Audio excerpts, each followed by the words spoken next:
got some crab pots. Got these frozen leg quarters, cheap from the store. You can just buy the frozen ones.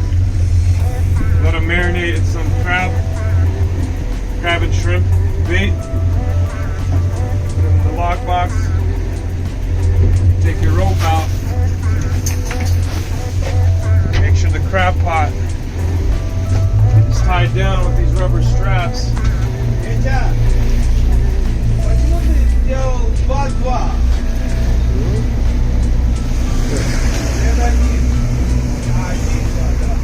Take the rubber straps.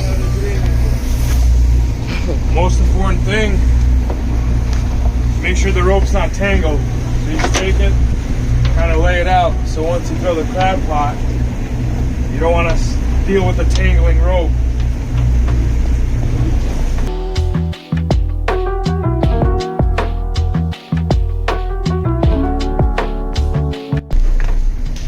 Okay, now you got the rope untangled.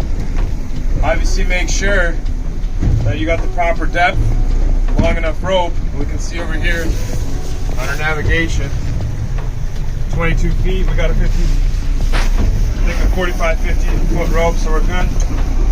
Take the crab pot, you throw it, make sure it's not upside down. That way, now you can let your rope go nice and secure. Now we hit the mark here. And then we name it. This is our third one. So we're gonna name number 3. Done. Back. Preferably if you got one of these, you won't lose your crab. Then you can throw it out. That's how it's done.